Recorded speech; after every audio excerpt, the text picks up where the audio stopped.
Hey man, very nice to have you on the show.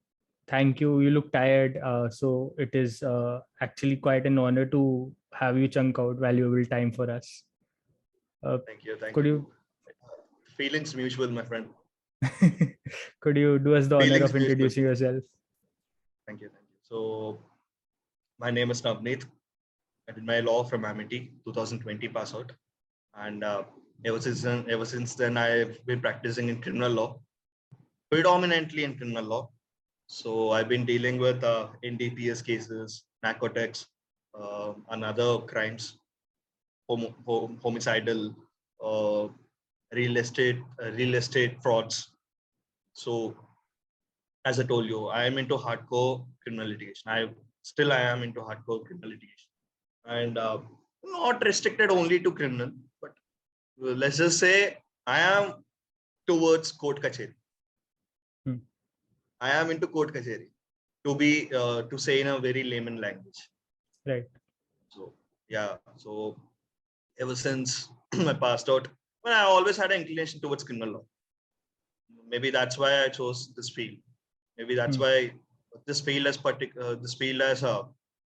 been kind towards me till date. I should say that. Now that we mentioned it before, I mentioned it to you before.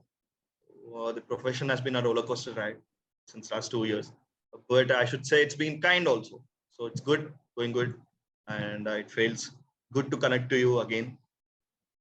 And I really appreciate the work that you're doing. Oh, thank you. Thank you. And yeah, that reason because it gives us an opportunity to uh, let our voices hear, Right. let our voices heard, to be heard. Right. And I feel every person should know the basic stuff about what's happening, about what the law is, or about what the subject is about. And platform like these really help a lot, at least for the general public to know what's happening, Right. or what the process is. So yeah, I'm looking forward. Instagram is mostly an entertainment platform, so I just wanted to incorporate a little bit of education as well, so that when people are scrolling, at least they can know what their rights are, for example. True that. But I also feel personal life has to be different from your professional life. I mean, you cannot juggle between personal life and professional life again and again. I mean, it's like traveling on two boats at one time. Right. Traveling on two boats at one time. What happens if you want to divert? You'll fall in between, right in between. Right. So how do you make that boundary? Well, I'm clear. See, if you see my Instagram, you won't find any post or anything related to my profession. Right. So I keep my personal life completely different. Completely different. When I go to work, it's all about the work. It's about my duty towards my client. It's about my responsibility towards the court. Yeah. Once I'm back to my home, I completely switch off my professional side. That is such an impressive thing. Like you deal with not criminals. Every day I do. Well, I should say I don't get the liberty of doing this every day. Right. I don't get the liberty of doing this every day, but yeah, more. But I at least I try to keep my professional life and personal life different. Okay. It's very simple. Do what you're supposed to do and chill. Do what you're supposed to do. Work when you're supposed to work, and then chill. Right. That helps you stay focused. That helps you stay eager. It helps you create that eagerness to work more. Right. ज़्यादा ये मैं ऐसा कह सकता हूँ कि एक disadvantage है जब लोग अपने पर्सनल लाइफ और प्रोफेशनल लाइफ को दोनों मिक्स कर देते हैं, ठीक है? That eventually creates a lot of stress on your mind. तेरे क्लाइंट को कोई दिक्कत नहीं होता है. Client ultimately, your client is getting his work done, but at what cost? You cannot lose your personal freedom. You cannot lose your personal freedom, right? You deserve any lawyer. चाहे वो senior है या junior or any person who's practicing, like even a therapist, anyone. Let's just forget about law. Any profession, a doctor, an actor, or an artist. Doesn't matter. When you create a boundary between your professional life and a personal life, things will go smoothly. Right. There's no confusion. There's no confusion. Hmm. There's one straight way. All you have to do is drive accordingly. What happens when you intersect to, you crash? You crash, your productivity decreases. Right. That is why many people now have started using two phones. They switch off their work phone after they are done. That is a good idea, actually.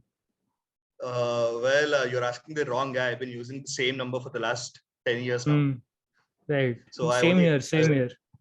I've been using only one mobile number since last 10 years and only one mobile phone. Right. One mobile phone. So you're asking the wrong guy about it. I mean, I don't know. People may carry 2 or 3 phones, maybe 4 or 5. They wish. But as I said, it depends from person to person on how they manage a professional life and a personal life. Right. Depends from person to person. Like my understanding towards my priorities is different from what a other person thinks. Right. It's very simple. Your priorities are different. My priorities are different. You know how to manage your professional life. You know how to manage your personal life. Right. Same case. I know I have my ways. Every person, I'm sure every person has their own way of. Right. Let's just say, if this is the right word to use, focusing on the work. That is the right word to use. Okay. So the topic that we chose for is NDPS. Right. So let us start with what is NDPS Act. So NDPS stands for Narcotic Drugs and Psychotropic Substances Act. Now the word says it all. What are narcotics? Narcotics are all the substances that are capable enough to make a prudent man high. I'm just saying in a very layman language. So narcotics deal with all kinds of drugs. All kinds of drugs. NDPS Act deals with all kinds of activities related to narcotics. As a matter of fact, psychotropic substances. And these substances include your marijuana, all kinds of intoxications, except for cigarettes, or any kind of intoxicating materials fall under the gambit of NDPS. So this act was enacted to control few things related to the subject matter of narcotics. One is the production. It deals about production of narcotics. It deals about distribution of narcotics. It deals about transportation of narcotics. So this predominantly covers all the points: production, manufacturing, distribution. I'll tell you an example. It's about the study of a cartel. How does a cartel work? How does a drug cartel work? Okay. Could you explain to the audience what is a drug cartel? Yeah, any activity or any group of persons forming together in order to do illegal activity relating to drugs. Yeah, not relating to drugs. Basically, there are a lot of n number of types of cartels. Let's say there's a cartel who are distributing illegal liquor. Okay, there's a cartel which deals with narcotics. What is illegal liquor? Illegal liquor. See, anything which exceeds the limit prescribed by the law can be termed as illegal. Right. Like if you're transporting liquor from one state to another state, you need to have certain permissions. You need to have certain licenses. Without that, if you're transporting, then it will be deemed as you're transporting illegal liquor. Illegal liquor, which is against the law. It's pretty much the same thing with narcotics as well. So Narcotics Act, NDPS Act, the so-called act, it's come into force to control the production, distribution, supply. Basically, it's a red tape for all the persons who are dealing with this narcotics. And what about the people who are consuming it?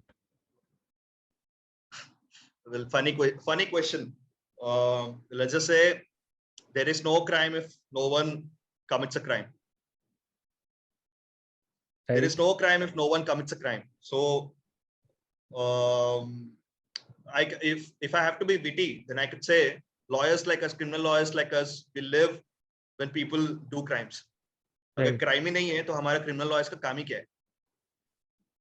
So the consumption of drugs is not illegal. Consumption of drugs is illegal, is indeed illegal. Yes, we are not, sadly, we are not USA to, or we are not Canada, or we are not Amsterdam to openly use narcotics everywhere. But as the situation is, let's just say in India, I'm just saying an hypothetical thing. Forget India. Delhi, what could be the average number of people using cannabis? Almost every person smokes. Almost every person. Almost every person. You go to any college, you go to any place, you find one of the person smoking. See, now the problem is with the usage. Definitely, you use till a limit which makes you good, feel good, or whatever. But anything exceeding that, anything exceeding a limit, will eventually slow you down. It kills your productivity. It kills your thought process, which is not good.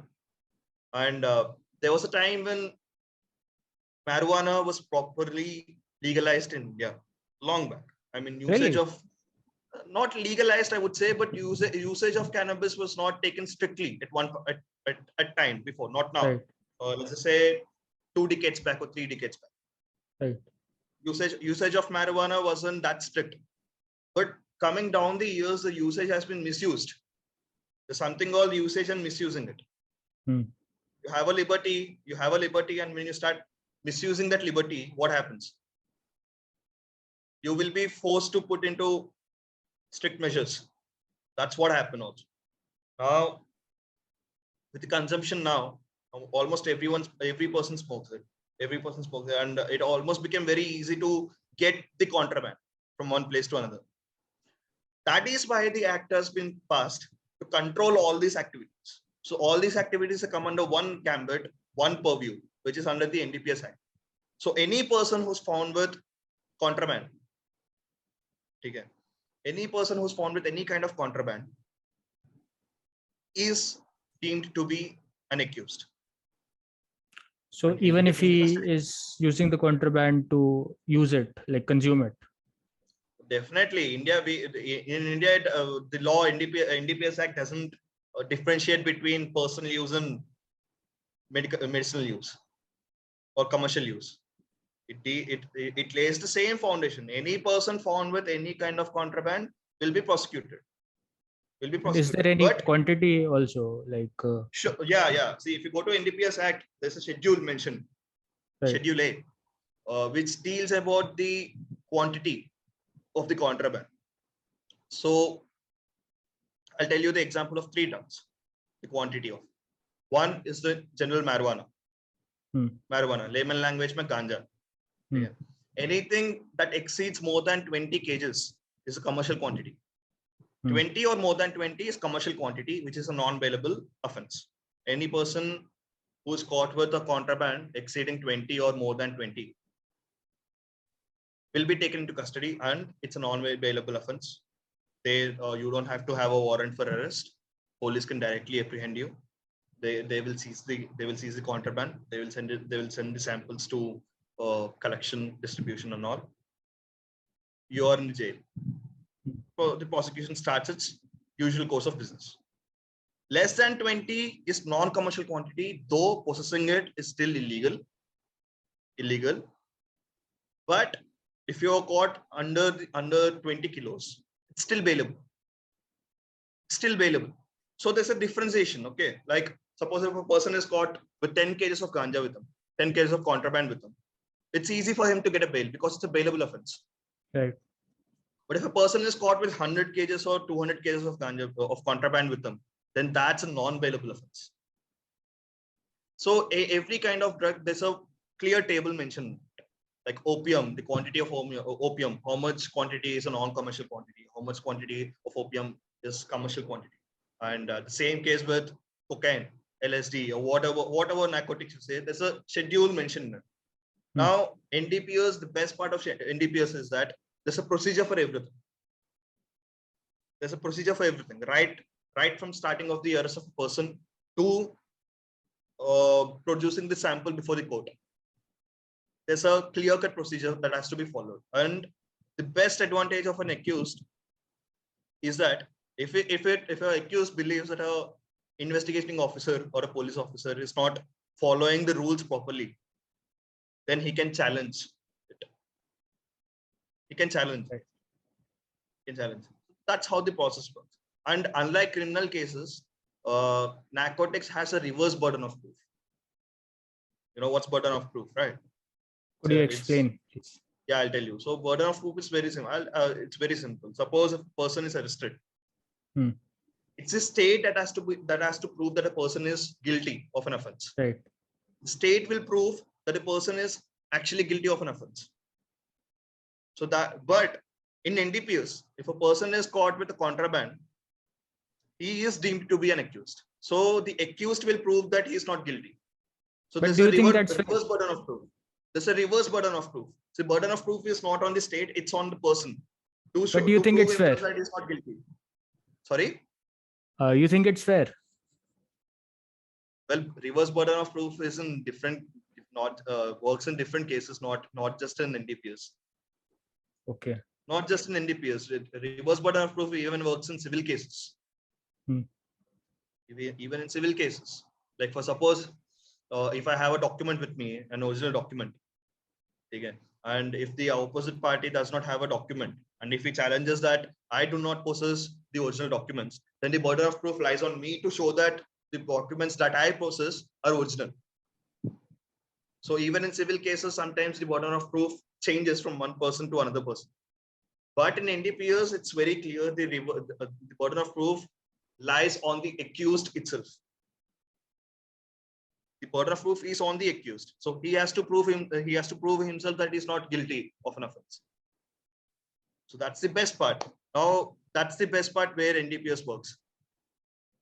Like if you say Section 42 of NDPS Act or Section 52 of 56 or 52 of NDPS Act, again, those are the procedures that have to be mandatory. They have to be followed by the policeman before arresting or after arresting. And if you're not following, if a policeman is not following, then you have the statutory right to challenge the procedure followed by the policeman. What if the police wants to frame someone? Can't they just? Of course they would. You think there are a lot of criminals in the jail just for no reason. Of course, police. उनका काम है, police का काम है frame करने का. So if they plant evidence, so do you really think it is fair that the person who's caught with the drugs has to defend himself rather than the prosecution doing his job? If there is a likelihood that he can be framed.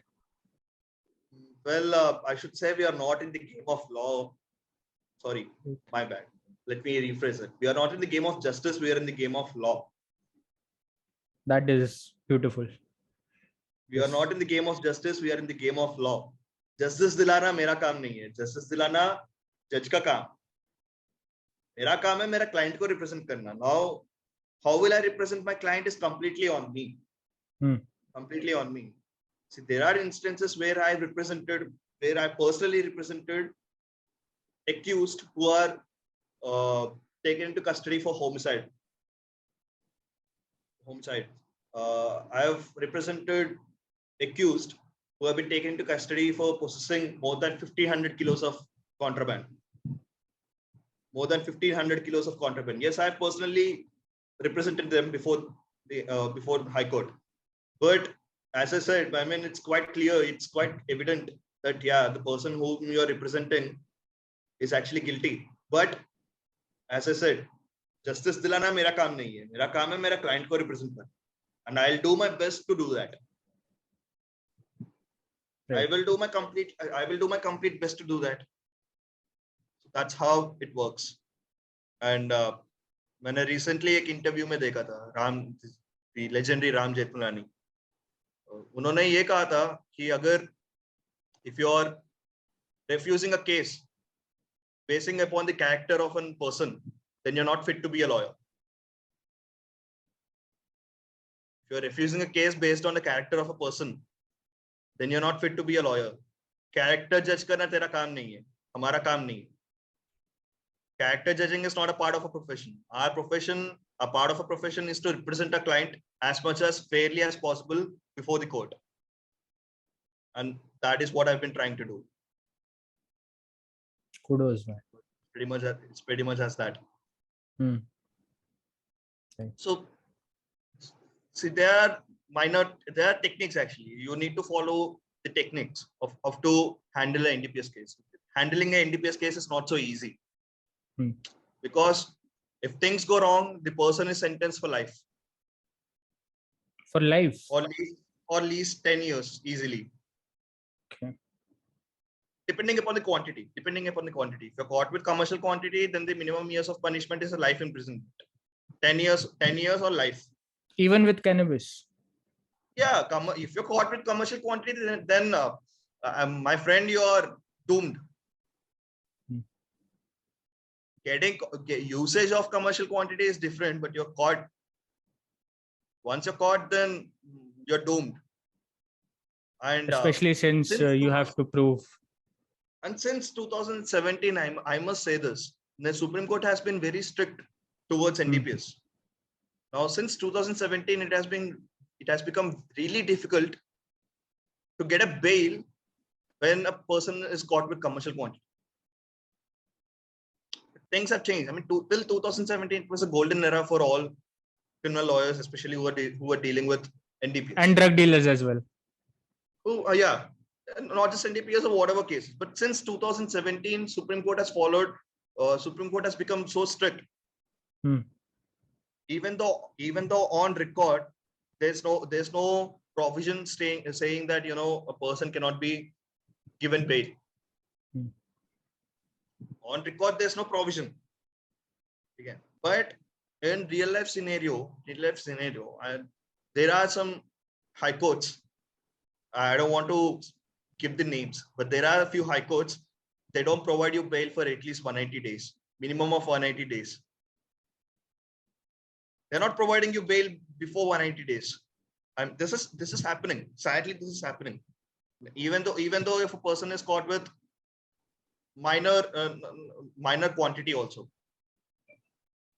Minor quantity in the sense if a person is caught with 10 to 15, somewhere between 10 to 20, it's easy for him to get a bail. But if a person is caught with more than 20, it's quite difficult for him to get a bail.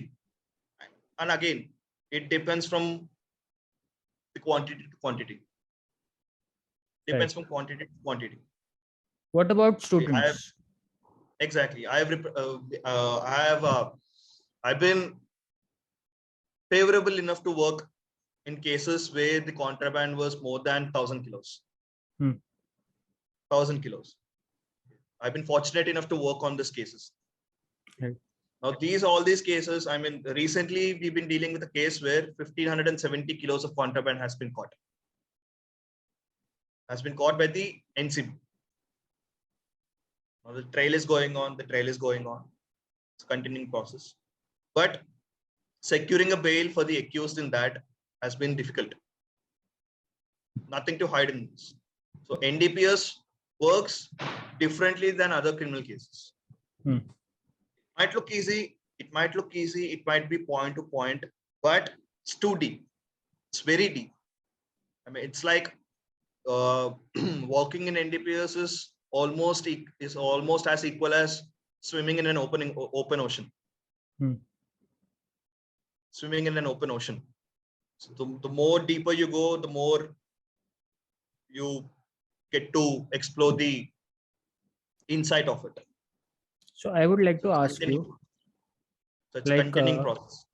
Yeah, I would like to ask you that, like you said, all the college students who are doing drugs, so for example, cocaine and stuff. So should they be worried that they can get caught and can they be imprisoned? Of course, I have to be worried. India hasn't legalized drugs, my friend. So definitely any person who is having the possession of any contraband has to be very vigilant, has to be very careful. They shouldn't because use the laws have been stricter, right? The laws have become stricter towards the public. The laws are not going easy. If a college student is caught with a contraband more than commercial quantity, I mean, I'm sure a college student will not be possessing more than commercial quantity, but it's enough to prosecute. It's enough to prosecute him. What if they only have like say 100 grams or 200 grams? Can they still be prosecuted? Of course, they're still prosecuted. A case will be filed against him at any cost. It's just that Right. it's bailable offense, and it's just that it's bailable offense, and that person can come out of the jail very quickly. But the case will still be framed. Case will still be framed, and once a case is framed, your college life is gone. Your professional life is gone. What's left for you? So any person having the possession of any contraband is putting himself to risk.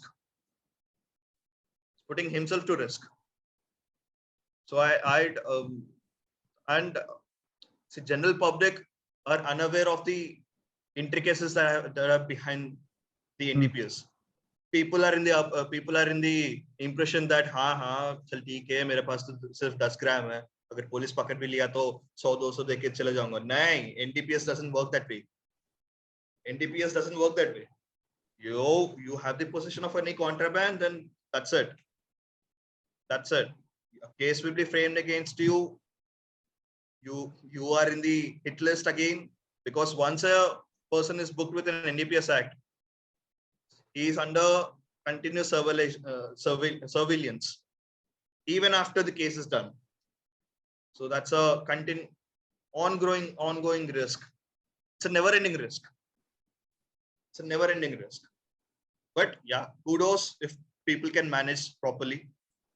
But as I said, without criminals, there are no criminal lawyers. Without criminals, there are no criminal lawyers. Sorry. I'm audible? Yeah. Of course you are. Yeah. I'm saying they shouldn't. Sorry? I'm saying they shouldn't consume it in the first place. Again, if they're not consuming it, then where will the production, how will the producers live? See, it's a cycle. I'll tell you a very simple cycle. Okay. एक दुकानदार है, ठीक है. अगर एक दुकानदार के पास सामान नहीं आ रहा है तो दुकानदार सामान कैसे भेजेगा? ठीक है. अगर प्रोडक्शन नहीं हो रहा है तो डिस्ट्रीब्यूशन कैसे होगा? लेकिन जो दुकानदार सामान बेचता है वो तो सोसाइटी का नुकसान नहीं करती ना, ये तो बच्चों का और सोसाइटी का नुकसान कर रही है. वैसे तो दारू भी नुकसान करती है लोगों के, पर दारू इज स्टिल प्रिवेलेंट. बट दारू इज लीगल होना चाहिए, वैसे तो सिगरेट्स भी बैन होना चाहिए. I think cocaine and cigarette are a little different. See, I'll tell you something. We cannot limit the production. We cannot limit the production. Production will go on. Production will keep going on.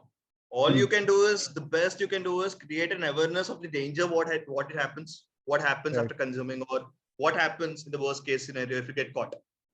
If you get caught. But you cannot stop the production, how much ever you try. And trust me, the more stricter a law becomes, the more loopholes it has. And people will do all their best to find out what the loophole is. Right. And unless people don't find out those loopholes, lawyers don't get work. Lawyers don't get work. Now, if I say being a criminal lawyer, being a person who deals with NDPS cases, now if I want the laws to get stricter, then that's an advantage for me. Of course, it's an advantage for me. But later on, if I go say legalize the NDPS Act, legalize all the contraband, then that's a huge loss for me. I wouldn't want the drugs to get legalized,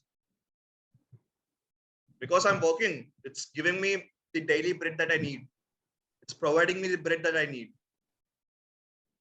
I might be wrong. Perception from one person. Personal opinion. Yeah. Perception from one person to another person. A doctor will never. I definitely personally feel that, a doctor, after getting up early in the morning, he prays that, लोगों को नुकसान हो जाए. ठीक है. Not everyone. I'm just trying to create a pun intended.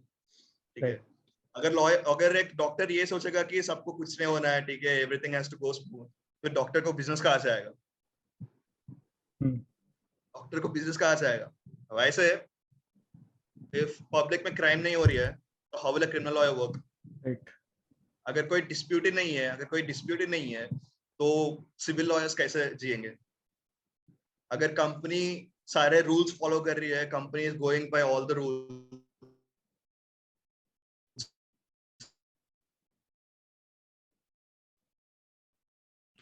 आपकी video pause हो रही है. so it's all to each other. Yeah, So yeah, it's all please go on. interconnected to each other. It's about connecting the dots from one place to another. Right. Connecting the dots. Okay, so I could be wrong because yeah, my it's a perception personal could be opinion. different from Yeah. another person. I mean, I could be morally wrong for thinking that crimes have to happen. Professionally, it's a part of my duty. See, that's the beauty of a podcast. Whatever you say is your opinion. So if anyone has a separate opinion, they can voice them as well. So do you think that students or someone who's troubled with drugs are caught through the NDPS Act should, instead of being imprisoned, they should go to a rehab, or the government should provide? Definitely. Right. If a person is troubled, then he has to seek help. And if he's not in a position to seek help, then the government has to provide the facilities, necessary facilities that can help him to be a better person. At the end, life is not about getting high or getting drunk. Life is much more than just being high or than just being drunk. Life is about exploring yourself. And you cannot restrain yourself from misusing the power that you have. Right. Misusing the power that you have. So yeah, like if a person is unstable and is not financially capable enough to get him cured, then the government has to provide him the necessary facilities for getting him back to track. Getting him back to track. And I feel the police these days, they have been vigilant enough. They have been stricter towards the NDPS.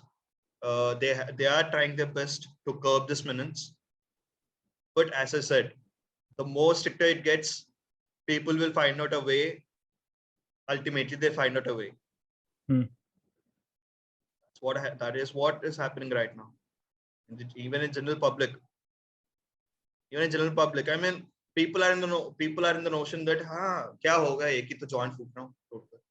But imagine the cost of smoking a joint in a public road. If you get caught, there's no point of it. There's no point of it. So yeah, usage and misusage depends from, again, person to person. But as I said, you need to draw a line.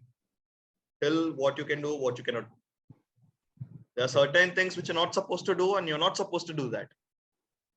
But if you still go ahead doing that particular offense or whatever it is, then people like me will get business. People like me are getting the money. We are happy. They will suffer. They will suffer. So it's as simple as that. Beautiful. So thank you, man. You have been very informative. Thank you. It's been great. Thank you. I hope I've given sufficient insight about NDPS. Yes, definitely. I think many people would be more cautious before using, or at least using in public. People have to be cautious. That is the purpose why NDPS came in the first place. Right. As I told you before, it's a red tape for all the manufacturers, distributors, and all the person who are eligible in this activities. So it's a red tape for everyone. Right. And that is the purpose of a law. It's not to put everyone behind bars. It's to not get to that level so that we have to put everyone behind bars. So hopefully something happens for the better. And it's happening, like you said. Right. Hopefully. I'll just pause the recording.